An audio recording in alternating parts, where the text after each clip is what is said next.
of it like, dang, kid, you don't throw something in the bus, you would do great.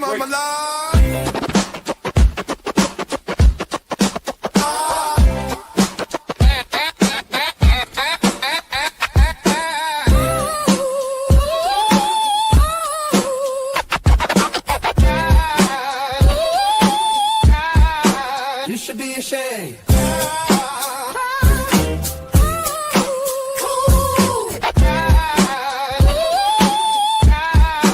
You should be ashamed.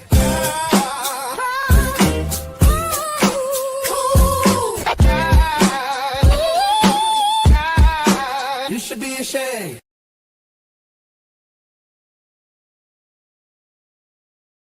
He said, the young man's come a long way.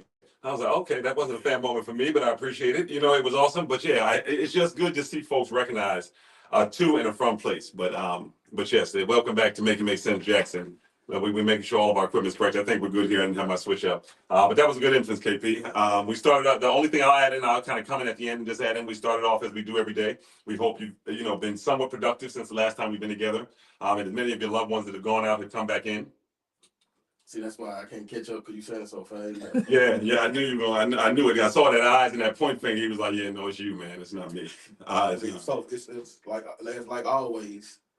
We say it again. Like always, we start off with, we hope you've had some level of productivity. But you notice I'll switch that up sometimes. The whole goal is just that you've been productive. I can say what you say. It's not gonna be the exact words. But that's the point of us being together. If you're gonna say it exactly, one of us doesn't need to be here, young man. That's the beauty of Make It Make Sense, Jackson. And if you've been back, we're going to start with a quick moment of silence for those of our family members and loved ones that didn't make it back.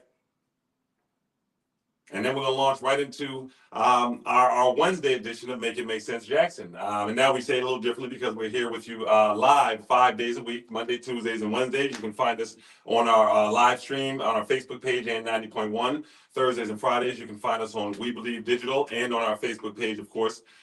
So we're at our Wednesday show, and the young man was helping me make sure we got our live going on our Facebook show. A lot of people don't understand how small and compact our team is here at Make It Make Sense, Jackson.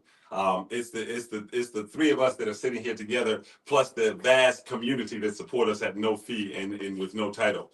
So, we appreciate your patience. But welcome to Wednesday. Today is April the 1st. Funny thing was, you can tell that we do have some sense of seriousness as a community, because a lot of the things that usually come with this day just didn't happen today in our community. I forgot it was that day. Something was going on in the city that it just, you ain't got time to think about that city stuff. Yeah, absolutely. I mean, it's a maturation that we're seeing. Unfortunately, it's a maturation under duress, but nonetheless, it's a maturation. Shout out to my mom's happy birthday. It's my dude's birthday, but shout out to Mrs. KP. I would say Miss KP, but the one that brought him into this world. We as a city should appreciate her today, because she brought us a great young man that's making the city proud and is going to continue to do that and more. But yeah, y'all have close birthdays, so now we're picking up. Y'all birthdays within. Mine is St. Patrick's, hers is April Fool's. That's crazy. Yeah, and that's when St. Patty's and April Fool's are within 2 weeks of each other, I believe. Yeah, that's awesome. For you, not for her, I'm sure, when y'all growing up. We as parents rarely, as a young man will learn once he starts, having those children, you'll learn when your birthday is that close to the child's birthday, chances are you may not have anything left over to celebrate on your birthday as a parent. That's just the way it ends up. So my birthday, I have one right behind one of my children, and I'm like, yeah, that's a chalk. That's a chalk. But happy birthday to your mother. That's wonderful. That's wonderful. Give her a shout out. I love that. But let's just jump in. We had an amazing show yesterday. If you all were with us, we're maturing as well. We put up some clips of yesterday's show. We had the honor of having one of our correspondents that does it of his own free will, not of a pick. Former Fire Chief Willie Owens was on the show yesterday. He brought forth some very, very, very big.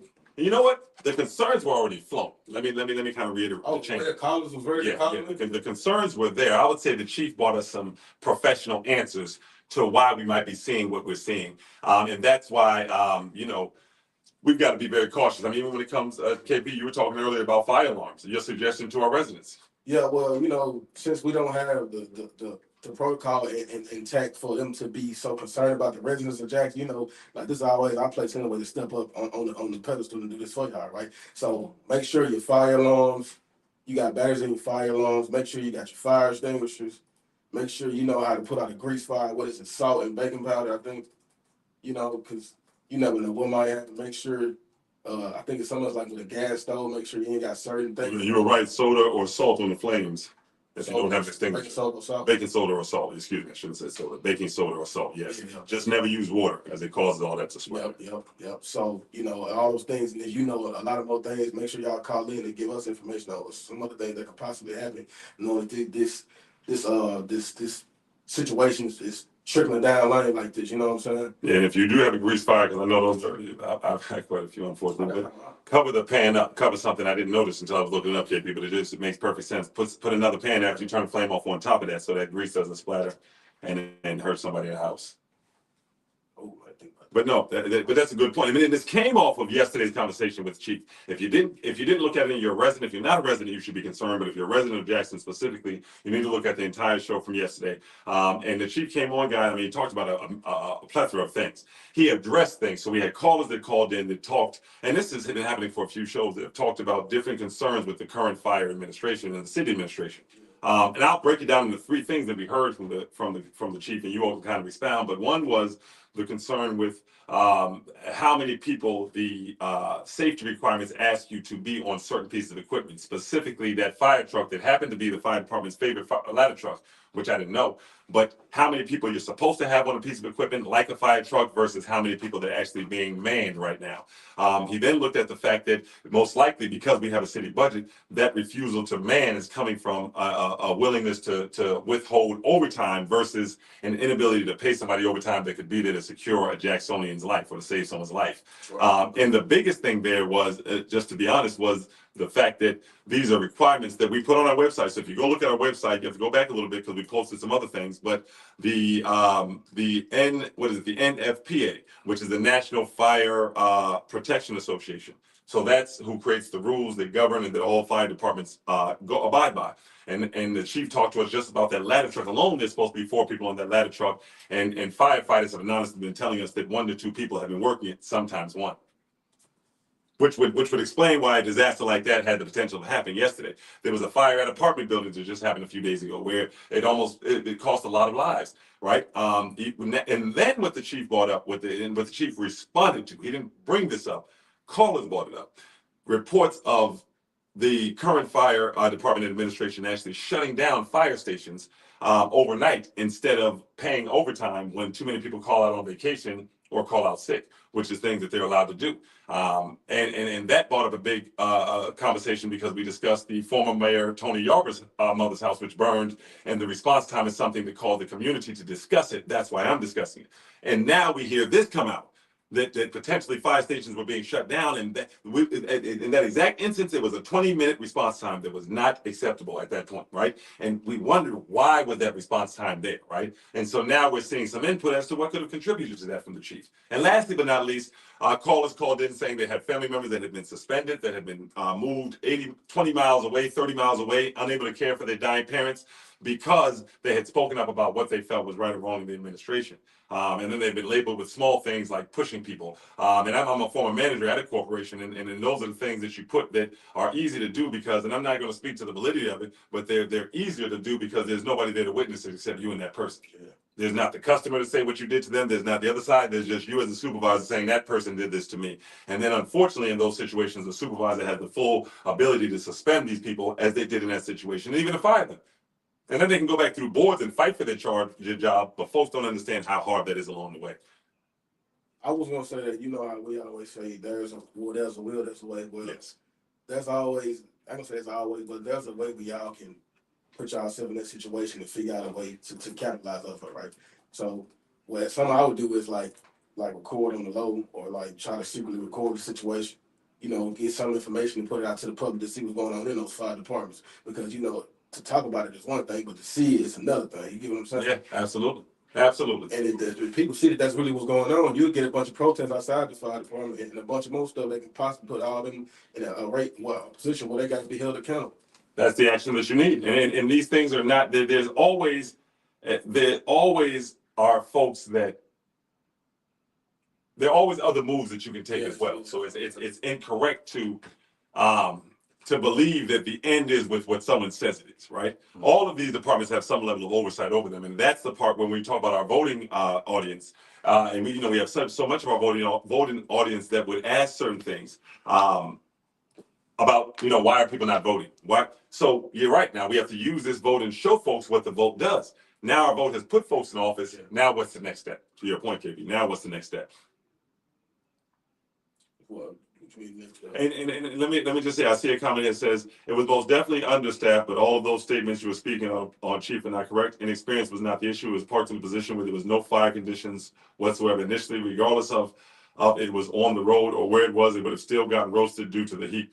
My sister, I thank you for listening, but respectfully, the chief said something different, and I'm not going to contradict someone that said that he's not senile, he's not old. I'm not going to. I read it aloud, so your point can be versus the chief's, because I don't ever want to remove your voice. We can't be the people's voice if we don't put your voice out there. But the chief said he felt it was parked a certain way. You got to go back and look at that show yesterday. He spoke directly to that now. I'm not going to say either you are right. I am ignorant. I come from the customer service background. Especially when the current chief excuse for that was that the wind was blowing. And this is what you have to understand, again, my sister, especially when the current chief was a captain a stone throw ago. You got to understand what I'm saying. And I promise you, I'm not bullying you because I have a platform. I think that's a very valid point. I'm just saying that when this chief that retired months ago wasn't senile, wasn't too old to make these calls, it was loved by a good majority of the community. I can say that. When he's sitting there versus a captain that had two people under him, and the chief felt that when he looked at it, that was his assertion. I think we could bring him back on for more dialogue surrounding that. But I just think we have to discuss where that expertise is coming from. So I respect that statement. I just also respect the chief's tenure in that situation, right? The chief versus someone that was that many levels under him, and that's not a disrespect to brother. I don't know the brother. First off, I would have probably taken something if you offered it to me and you gave me a way that I could, I can rack up. This isn't on the person taking the job. This is on the person asking him to take the job and ignoring the former chief's advice to put a assistant chief in that position. So yeah, I think that's a good point you put in, and folks can look at that comment underneath the link of yesterday's show where the chief is talking. And then the comment is just questioning whether the truck was really put too close or whether it wasn't.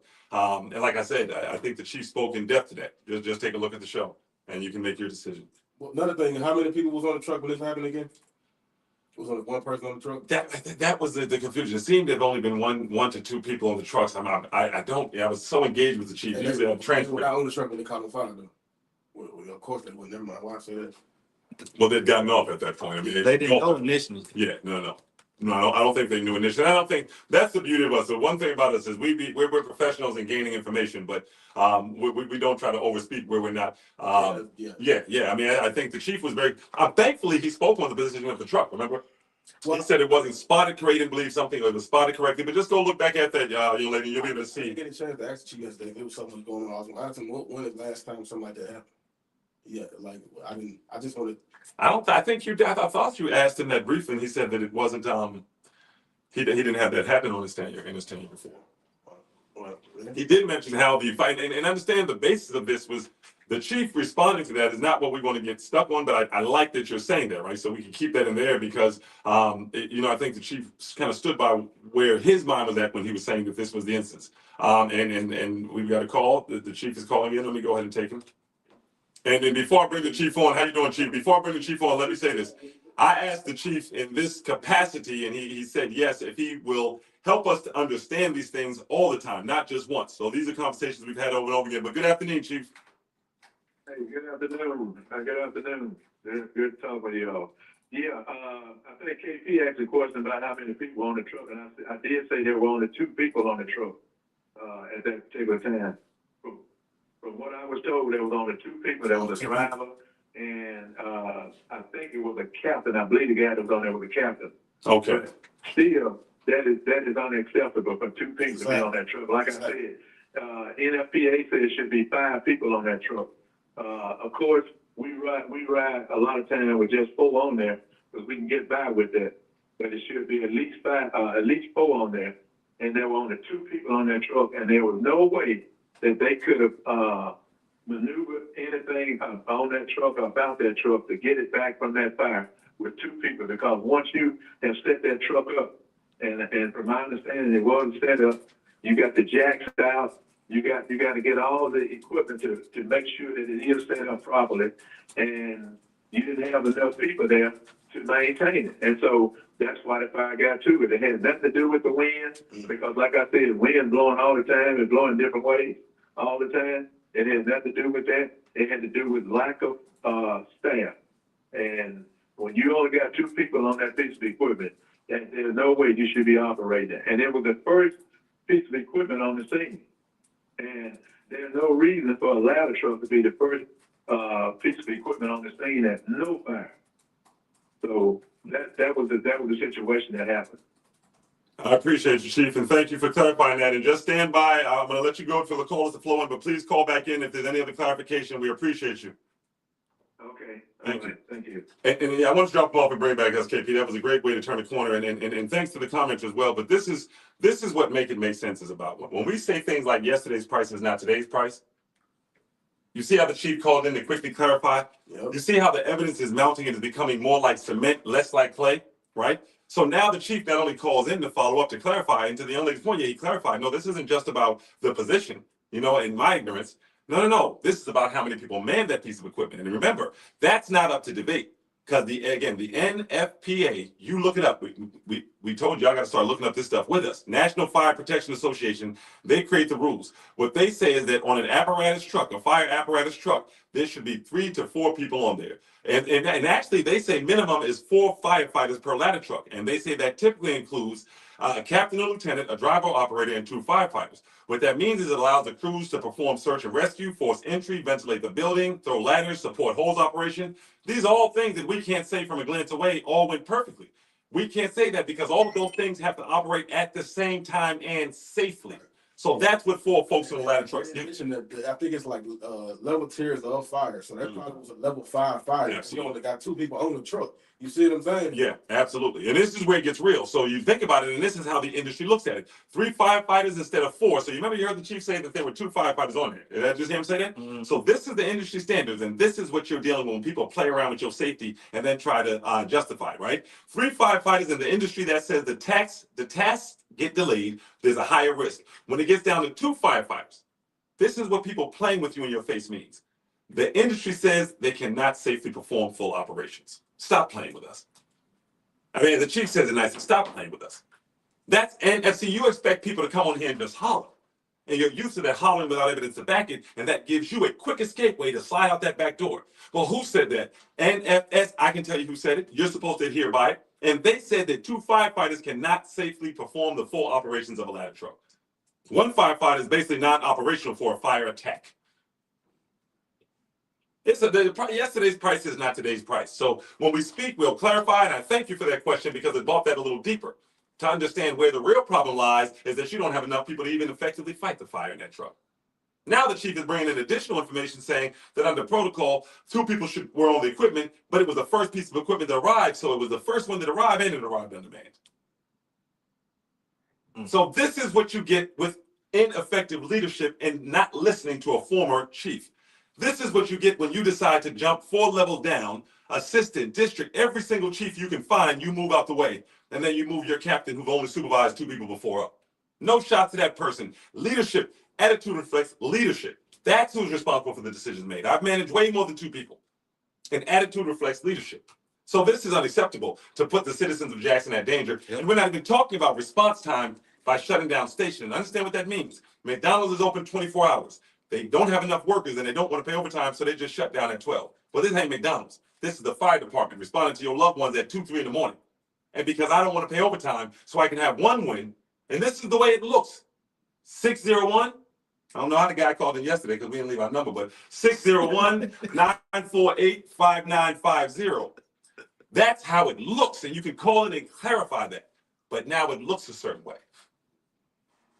And the reason I was talking about the gentleman that called in yesterday, you made your mark, sir. He called in close to the end of the show, and he was just livid, talking about rats and roaches and all types of different creatures that were flying around the fire departments and causing all types of problems. I guess they were stealing all the money for the fire trucks and for the alert systems that the previous fire chief couldn't get. I guess they were the ones that were convincing Mayor Horn to lie and say he got the fire truck instead of the previous one. I guess they were the ones that were convincing a local 87 to lie and say that all of these gains, mental health, pay raise, that happened under the last administration. I guess that these rats and these mouses and these snakes done convinced Local 87 to say that all of these gains were made under the current administration. But when you see that, what you see is a desperation. as the show ended, as it was clear that things were put factly right there. No, well, a lot of emotion, but no emotion in your facts, just facts put out there. There's nothing left to do. You start seeing that grasping. You know, what's that, those movies that have the last effort when they just bring the person in and shoot it out knowing that there's nothing they can do to stop it, right? That's what you saw yesterday, and that should be your understanding. Some of you know who that is. Like, a lot of you know who I am. OKP is when you hear, so y'all know who that was. And then the pure intention was to derail the message. You can decide how you feel about all this, but let the truth out. And it was a desperate call. No, stop telling this to these people. You had a young lady that called in yesterday and said, why is the fire chief staying at a hotel? Another young lady called in behind her. You ought to hear the call. She said, because he lives in Holmes County. This is what talk show radio brings you.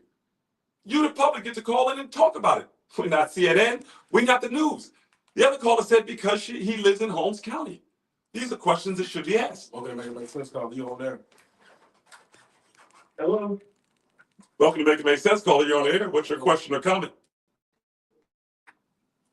How you doing? I'm a retired fireman from New Orleans. I wanted to pass a comment. Oh, excellent, brother. Thank you for calling, and we're listening to you. Okay, over the years, first of all, no two departments are the same. Mm. There's always manpower shortages. It happens. I was there 40 years. We lost squirt. Firemen know what a squirt is. It's just like a big water gun at a fire. Similar circumstances. We in fact lost the whole block. It was terribly embarrassing. But in a similar situation with wind shift, there was a cold front come through, and they parked the vehicle too close to the fire. And then when it switched, we lost water. When we had a water shortage, with the wind, so it had to be 2 or 3 things happen at one time. There's always manpower shortages. You know, it's hard to keep the staff up to a certain level. You know, and that's determined by the union contract. Mm. Being unfamiliar with Jackson's union contract, I don't know what their minimum manning is.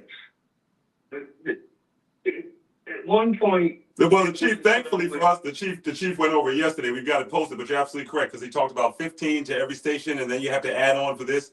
So you're absolutely correct, and he did speak on that. Yes, sir. okay, well, this is actually determined by insurance rates. If you don't have a minimum manning and a certain water supply and a certain number of trucks, then the insurance companies reduce your rating. What that does is increase the insurance premiums. Yep. It's different here than New Orleans, but we normally run a truck with 2. We're supposed to run it with 3, but they run us with 2 on a truck. The truck we lost wasn't a ladder truck like this one. And it was a heavily used pump in a real busy area. And I'm telling you, the firemen don't park the truck in such a way to have it burned down. By no way is it deliberate, but it speaks to supervision. You know, I was a captain, back the truck up, pull up a little, you're too close, move across the street, the wind's changing. There's all kinds of, and it's happening, everything all at once. That's right. That's right. I think that's an excellent point, my brother. So I want to stop you there and ask you something else, just because we rarely get the luxury of having someone of this profession. So I appreciate those points and actually agree with you on all of them, up to the expertise of that captain. So switch gears and talk to me, because of your background, about, tell me this, and I've talked about 7 different fire departments from here to Carolina so far, right? And they all have said no to this answer. Have you ever witnessed in your entire, it sounds like 40 plus years, a paid fire department moving a captain past district chief, past division chief, past deputy chief, past assistant chief into the fire chief position? Dead wrong on every level. But yes, it has happened. And in fact, in the situation that I know of, Yes, sir. he had to be removed. He had to be removed from his position because something happened that was so bad. It was a relative or something, nepotism. And, political, somebody appointed him, which the mayor has the right to appoint whoever they want in the city of New Orleans, and it was a relative or something. And Yes, sir. he just didn't, he wasn't promoted. That's right. Well, listen, Tactics and strategy from that standpoint, he wasn't up. Not saying that he couldn't have caught up, but That's at right. the time he wasn't. I mean, he didn't. And from what I understand, a captain is supervising. Well, here at least, can be supervising only 2 people, and I would assume that's why district, division, deputy, and assistant all have chief on the end of them, because now you're moving into a higher arena of supervising or of overseeing the fire department operations. Well, keep in mind it's paramilitary, so there's a scale of structure. There's a chain of command. And That's right. I was a captain. There's 5 men on that unit. So just like you said, the driver and 3 firefighters. That we don't have lieutenants no more. So, and that's constantly changing. I was on a unit where we had 8 men and 2 captains. Well, listen, I appreciate you more than you know, my brother. We've got some other callers coming in. If I dropped your call, come back in. But listen, please keep listening. Thank you so much. Any last words you want to leave us with, my brother? Well, I mean, it's unfortunate, but you could talk all over the country. It happens. I mean, we stay up to speed. We keep informed. That's It right. happens on other departments too. Well, we appreciate you, my brother. Keep listening. Thank you so much, because that information is priceless. So I like that, brother, and thank you all for your patience. Call if you can call back in. I know we lost you. And I just like what the brother's saying, because sometimes you gotta give brothers the time to talk, especially when they have that much He experience. said it happens, but where it doesn't happen the most. Did you hear what he said when it happened? The one instance that he knew it happened? Now, mind you, this is a brother on there with 40, 50 years of experience. He said the instance he knew was nepotism. In New Orleans. He wasn't in New Orleans, right? And now, mind you, the chief already said he's never heard of it happening. So he's familiar with all the chiefs that meet in the South, mind you, okay? So this isn't somebody just talking about an area they don't know, right? And you hear this person that says when it didn't happen, it was nepotism, and they had to get him moved out of there. Exactly. It's nepotism. Nepotism is when you put someone in a position because it's your family member. Mm. Yeah. And now he said they had to get him out of there because it got too dangerous. He had to be removed. Had to be removed. Because something bad happened. So I Something guess bad happened. they waiting on something bad to happen. That's it. Yeah. And that's what we mean when we say playing in your face. It's just playing with your life, playing with your money, So playing with your. nepotism can be also favoritism. You don't necessarily got to be a family member. I don't know. There's That's nepotism. cronyism when it's like Yeah, a friend. yes. It's nepotism when it's family. Yeah. Thank you, sir. Yeah. And so this is. I just think that was a good point, and I think that yesterday the former chief just brought something up that really just touches on what's real. And thank you for calling back in, Chief. I wanted to bring you back in just to respond if I could. Okay. Hey, Tarek, I wanted to say something to the effect of what that guy said. He said they have rode with 2 people on the truck. But let me say this. Now, he did say they shouldn't have, Chief. I will say he did say we should have had more. He did concede that. Yeah, he did say that. But what I'm saying, he said a lot of fire departments are different, which they are. Yes, sir. Right there in Kent, Mississippi, they only ride with 1 and 2 people on it. But what I'm saying is, if you do that, your insurance rate's going to go up when ISO finds out that you're doing it. I have a lot of firefighters who work for Kent Fire Department, Byron Fire Department, some of those other departments around the metro area, and they tell us what's going on. And they say Kent is one city that most times ride with a lot of just 1 or 2 people on the truck because of the staff shortage. And I understand the staff shortage. But when you have a shortage, then that means you need to pay some overtime in order to get your staffing level up to a point where, you won't be punished from ISO by increasing your classification rate. So, I'm just saying, there are people there might be companies, there might be cities that ride with 2 people on a truck, but it's not supposed to happen. Absolutely, and we've got to keep I also think it's important to keep the focus that we're not talking down on our people for having to do more with less. What we're talking about is the leadership decisions that have caused a lot of this, and I think that everybody needs to understand that when you're calling in.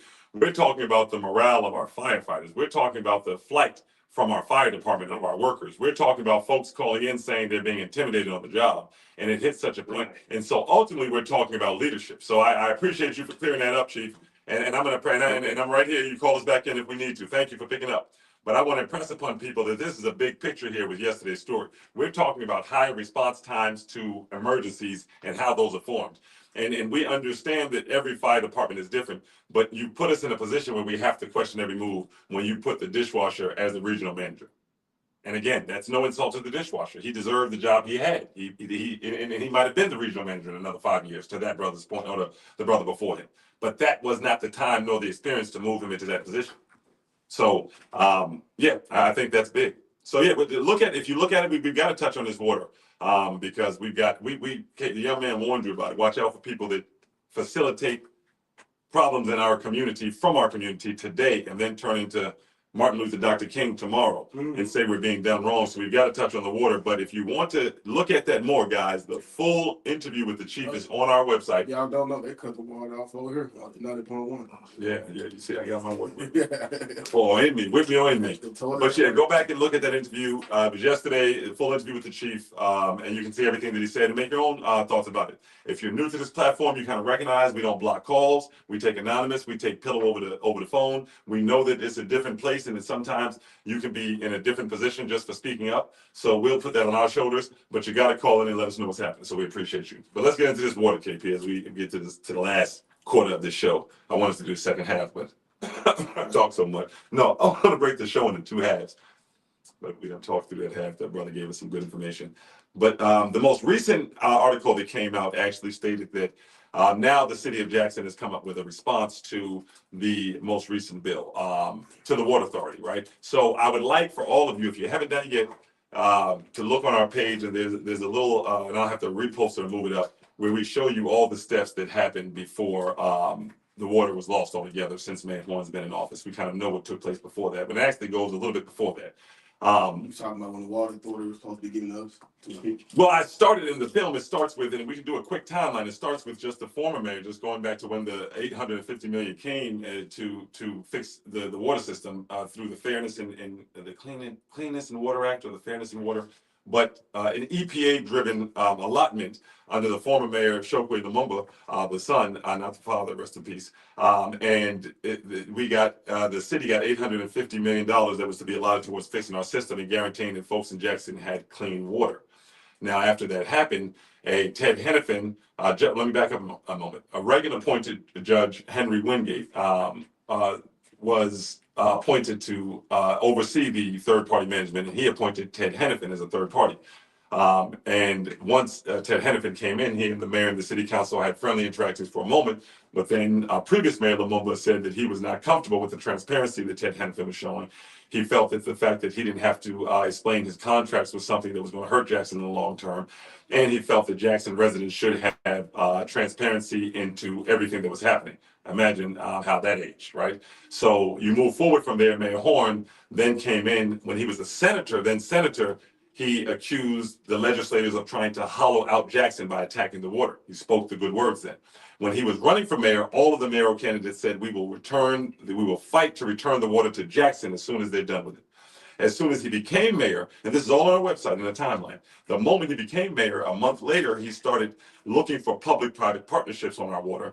And the next thing you know, he said that this private water authority takeover is the best we can do, guys. That's called being handled.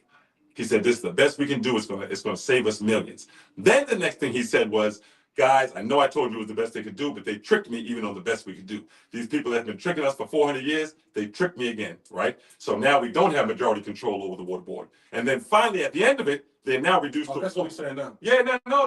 They're going even further in their desperation. This is the same city council, the same politicians that voted for this or abstained, right? That stood in our faces with signs in City Hall. We're not going to forget. Signs in City Hall saying this is the best deal for us, right? Laughing, smiling with white politicians from the Republican side, shaking their hand. These Negroes in Jackson, they just fight over everything. This is what we want. We trust you guys. Take this blank check and just promise us you're going to give us some control. This is what your leaders did. They promised them that, and this is what's coming from your leaders now. The final legislation still leaves important questions unanswered about accountability, debt service, and long-term management of the system. The city remains concerned after they wrote a blank check to these white folks. The city remains concerned. What you concerned about now? You had signs in City Hall smiling. What you concerned about? You abstained. If you were concerned, Mr. Gibbs, you wouldn't have abstained. You would have said no to it. Why are y'all concerned now? You had the information. Your family's involved with this, and I'm only calling out our elected politicians. So you knew what this was. So why are you concerned after you done wrote these people a blank check to Jackson's water system?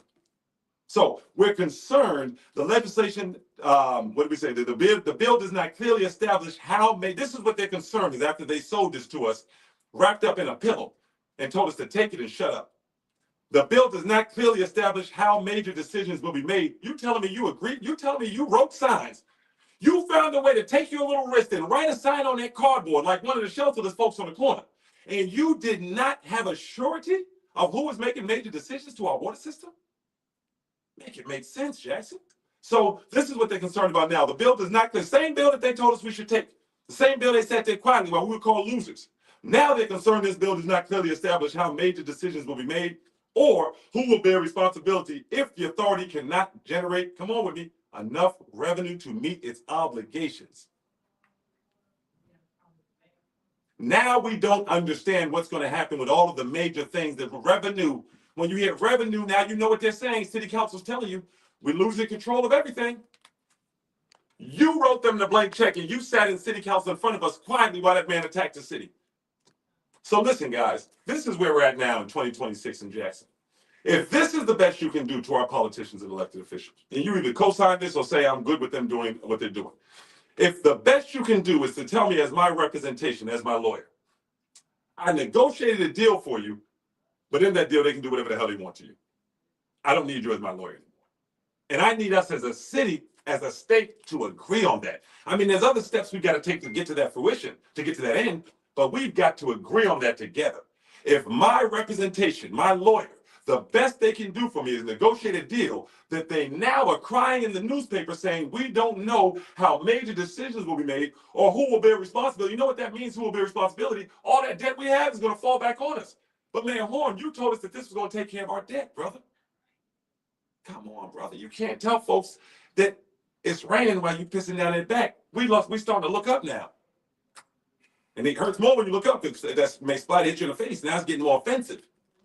But you told us, let me pull up the article. You told us on the article that this would be a way to pay off our debt. And now you're not clear on whether this pays off our debt. So the one sad little win wasn't even a win. It's time to open bank accounts. Because we got to see where the wins are. Yep. It's time to open bank accounts. This is getting ridiculous, Jackson. Somebody winning. It's not us. Somebody's winning. What's the next deal, man? I mean, somebody's winning. Yeah, somebody's winning, and it's close. If they close, then you think, it's hitting home more than it's not. You know what I'm saying? It's a home run for real. If somebody next to you around, you clapping their hands. They ain't far who you think they is. Sometimes they be right in the room with you. Yeah, absolutely. And I'm looking at an article from February 26th. Thank you, man, because you're right. John Horn says proposed water authority could save Jackson millions, shift $200 million debt. City responds today. The city remains concerned that if the authority and the mayor or city council do not agree, the bill does not clearly establish how major decisions will be made or who will bear responsibility if the authority cannot generate enough money to meet its obligations. This is what handling looks like. I make it up as I go along. That's why we apply that fiend mentality to your leadership right now. Crackhead mentality. Just gonna sell everything out. I'm gonna sell all our cash making assets off. So now the voters have a choice to make. What do we say? What is our motto here, KP? We don't tell you what to think.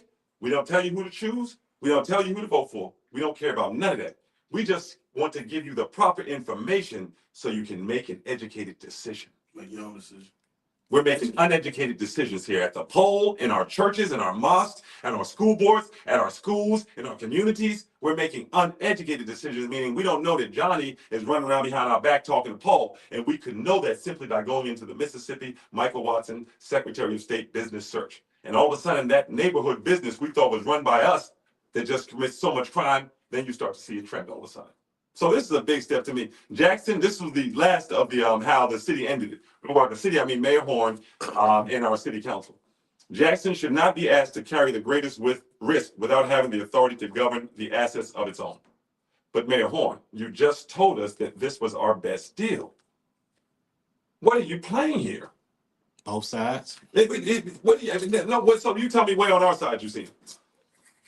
I'm sorry, you're right. We playing both sides. You're right. We Playing get to both lie. sides. We get to lie because I don't see where we ever. So now we've got this risk. This is you got to make this make sense. What do make sense? Kind of Caller, help me. Help us, caller. We need you today. Welcome to Make It Make Sense. You're on air. Oh, we lost him. I should have let you talk, KP. It was like, oh, he's about to go in. I wasn't caller. We just want you to make it make sense. We lost you. Come on back, same day. But yeah, I mean, we've got to find a way to make it make sense because now you and then you try to call another, but the city, while others have celebrated the defeat of a Jackson-controlled water authority, the city's focus remains on finding real answers for governance, service collections, and debt responsibility.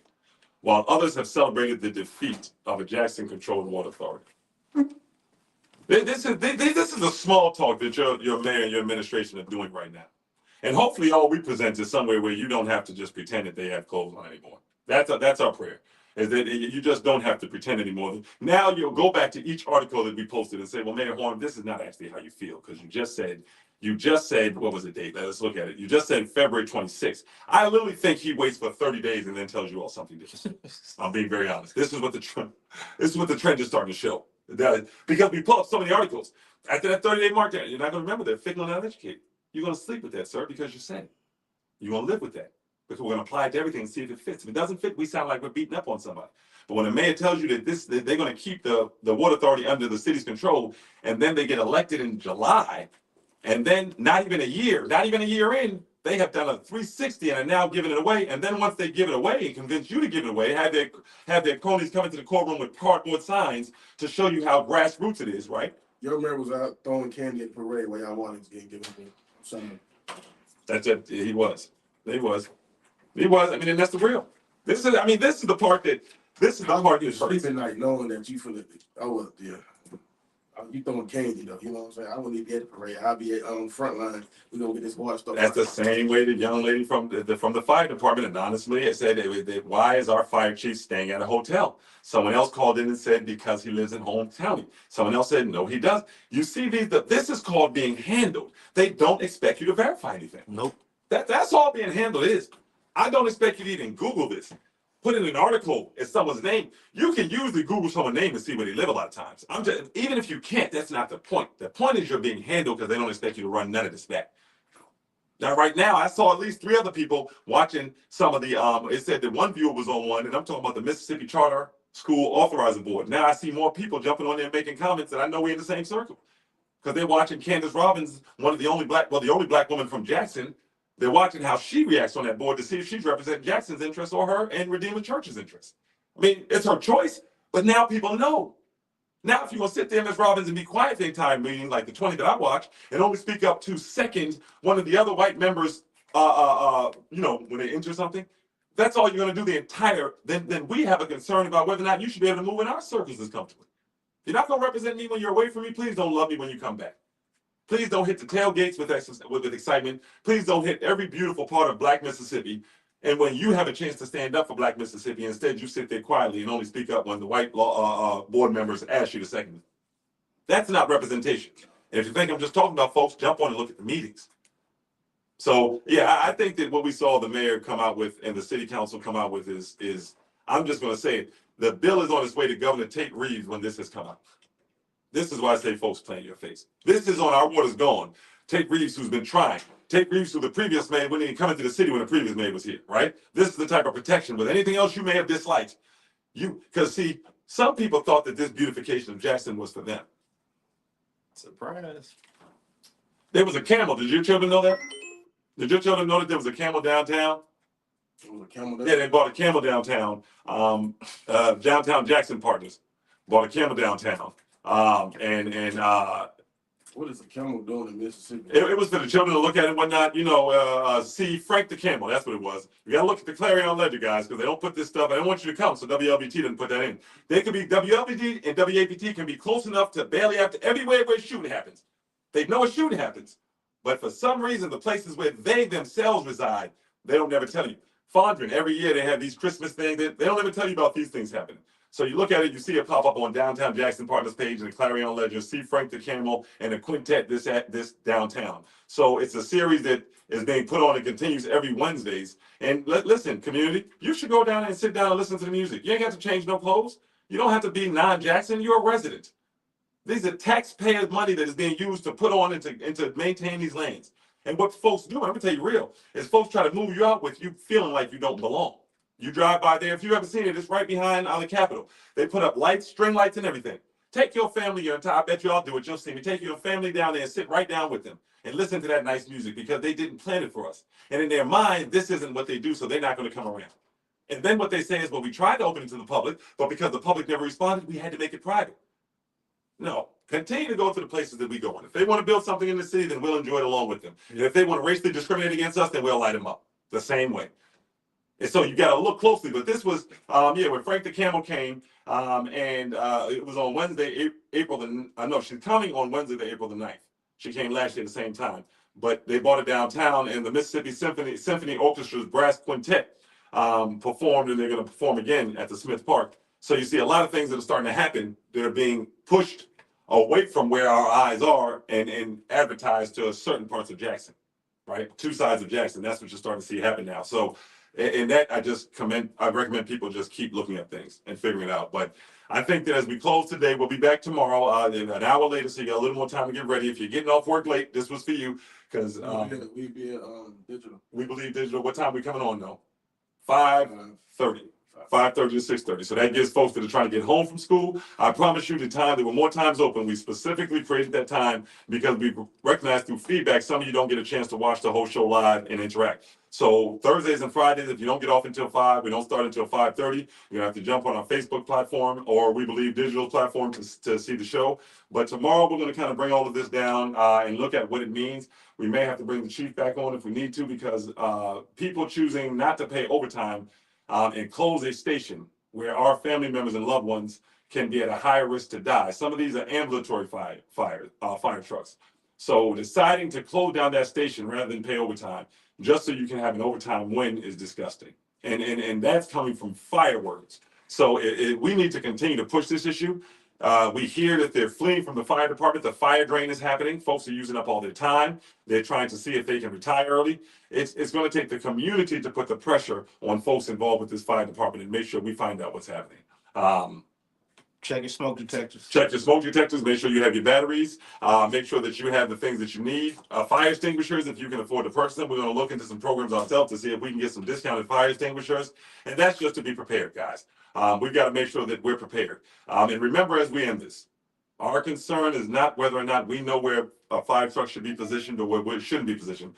Our concern is that we have not found one. We just talked to a gentleman from New Orleans. We still haven't found one paid fire department that has ever, in the history of paid fire departments, moved somebody from captain, past district chief, past division chief, past deputy chief, past assistant chief, and been successful. Well, they've never done it. The one time he did say it was, and then he had to be forcibly removed. So this is what we're dealing with here. The former chief gave his recommendation. It was ignored. The assistant chief of the fire department was passed over. No new chief with any experience was called or looked for outside of Jackson. And now we have more fires happening within the first few months of this administration than happened in the last few years of the previous chief's administration. And then we hear about trucks not being staffed. And don't listen to the folks. Listen, you can listen to what people do. We're understaffed all the time. But you hold folks accountable to what we have. Because if you can give downtown Jackson Partners all these breaks, and you can let our money flow out to all these white contracts in the Brandon and other areas, and that's where they're flowing, then for the love of God, you can make sure that we can staff our fire trucks so that we're safe. So I think that you ignore that. The NFPA recommendation is 4 firefighters per ladder truck. Maybe in Canton, the white residents are not the only ones receiving benefits. Maybe in where that gentleman called in New Orleans, the white ones are not the only ones receiving benefits. Well, sir, ma'am, if you're listening, in our city of Jackson, Mississippi, right now, West and South Jackson residents are not receiving any benefits with this mayor, this administration. We're being told that we're going to get 450 roads paved, a lot of which were started by the previous administration, so we don't know which ones they're finishing and which ones they're starting from new. That's our gift. After 17 schools shut down, after we lost the land around our airport, after we lost the water completely, with $650, $700 million left in it. And our rates have gone up. So Voters, it's time for us to wake up. It's time for us to ask, what do you do when you vote somebody in? We've talked about the people that don't vote. We've held them accountable. Now the people that do, we got to get active. Google today, what's the next step when political representation doesn't represent you? Because if you're not in Fondren or extreme part of North Jackson, you may not be getting represented. So we're going to see you tomorrow, 5:30. For my co-host, myself, Tariq Abdul-Tawwab, we just want you to continue to think critically, continue to make it make sense. We love you, Jackson. We'll see you tomorrow on We Believe Digital at 5:30. Same show, different place. Yeah. We out.